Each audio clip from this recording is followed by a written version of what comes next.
eventual conteúdo fictício, somos ter certeza que da nossa parte está sendo registrado como tal. Com certeza.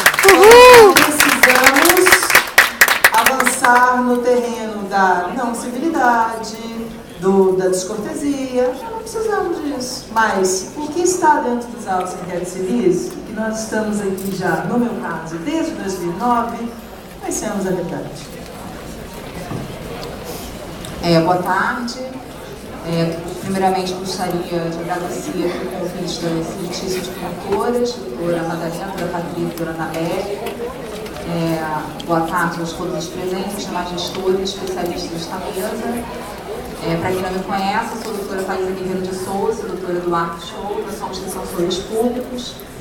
Eu estou há 1 ano e meio na frente do plantão judiciário noturno e sou a atual coordenadora, fui nomeada 2 meses coordenadora pelo doutor Wilson Bruno, defensor público geral do Estado. O nosso objetivo aqui é trazer a realidade prática, nua e crua, do que acontece no plantão judiciário noturno.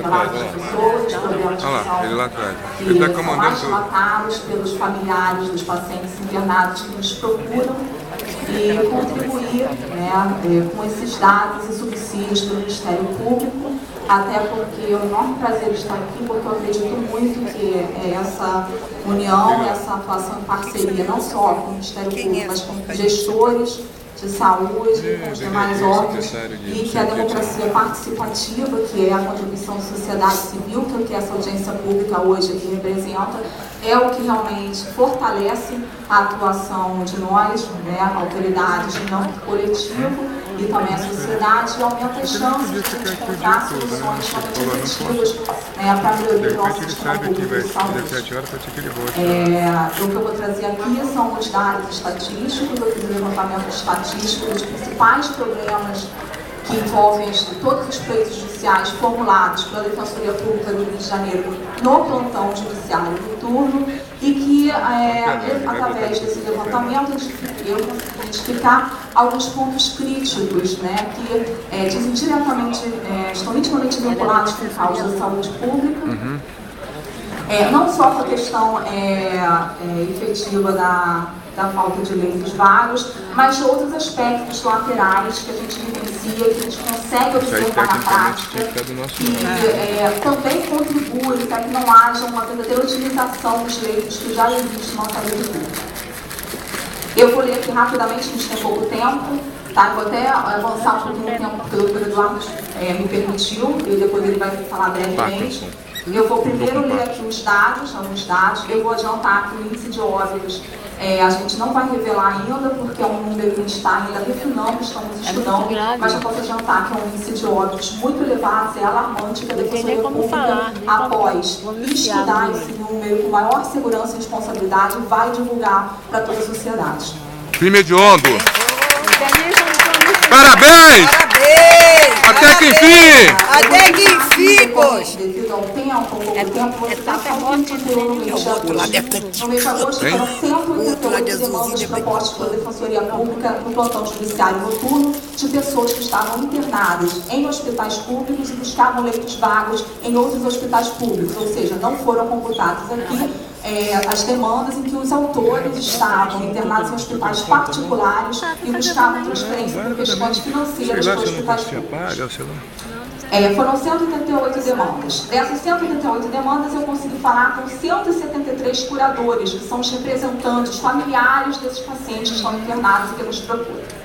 Dessas 173 demandas, 123 foram propostas em face do município e do estado do Rio de Janeiro, que eu chamo de Grupo 1. E 50 demandas em face do estado do Rio de Janeiro e de outros municípios fluminenses, quais sejam São Gonçalo, Niterói, Nova Iguaçu, Belfort Roxo, Itaboraí, Maricá, São João de Meriti, Duque de Caxias e Itaguaí. Era o grupo 2. No grupo 1, constatou-se que 45% dos autores foram transferidos em até 24 horas depois do ajuizamento da ação. 29% foram transferidos em 24 e 48 horas depois do ajuizamento da ação. 11% foram transferidos depois de 48 horas do ajuizamento da ação.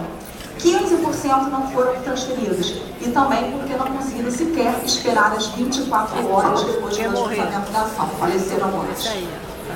Genocídio. Por entre os jovens ainda está sendo refinado para ser repassado o índice total.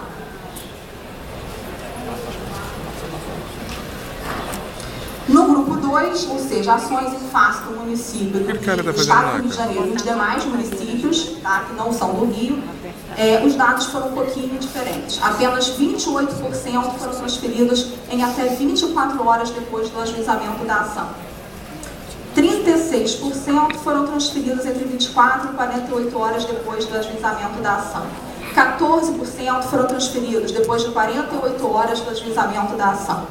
22% não foram transferidos, também porque não conseguiram esperar sequer 24 horas. Morreram. Quanto ao objetivo das demandas, observou-se nesse mês de agosto, 82% buscavam leitos vagos de unidade de terapia intensiva ou centro de terapia intensiva, sem ou com especialidade em neurocirurgia, hemodiálise, cardiologia, cirurgia cardíaca, pediatria, fisioterapia respiratória motora, estudo hemodinâmico, tomografia computadorizada, nutrição e terapia torácica. As demais ações buscavam leitos vagos em unidades hospitalares com suporte em cardiologia, neurocirurgia, cirurgia vascular e angiologia, hematologia, oncologia, hemotransfusão e tratamento infeccioso, endoscopia digestiva, cara, a mulher tá jogando no chão tudo que esses mentirosos falaram aí. Para correção de aneurisma, punção de medula óssea, quimioterapia, drenagem de vias biliares, nutrição enteral e fonoaudiologia. Visando aprimorar a pesquisa, um outro aspecto também foi computado: o tempo em que as pessoas já aguardavam nas unidades básicas, nos pronto atendimento, a transferência extrajudicialmente, ou seja, antes de buscar o plantão judiciário puro e antes da demanda ser ajuizada. No ponto, curadores de 170 demandas responderam à pergunta.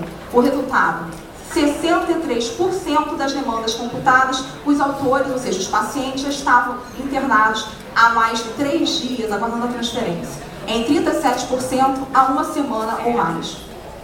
Tal aspecto, segundo as regras de experiência, deve ser associado a outros, quais sejam a pouca comunicação entre médicos e pacientes, a dificuldade na obtenção de laudos médicos, a rara orientação aos familiares sobre quais medidas práticas e jurídicas adotar diante da inexistência de leitos vagos para acolher seus entes queridos. Vários curadores narraram que não possuem acesso aos médicos, que estes não prestam informações sobre o quadro de saúde dos pacientes, o tratamento que vem sendo dispensado e a necessidade da transferência. E se recusam, relutam e demoram muito a fornecer o laudo médico. E não são orientados a procurar o plantão judiciário e a defensoria pública diante do impacto de vagas. Não é à toa que também direcionando a pesquisa nesse aspecto, dos 95 curadores indagados, apenas 46 foram orientados a procurar o Poder Judiciário ou a Defensoria Pública. Por fim, vale registrar ainda que alguns curadores informaram ter conseguido ainda extrajudicialmente alguns leitos, ou seja, sem ter passado pelas centrais reguladoras do Estado e do município do Rio de Janeiro.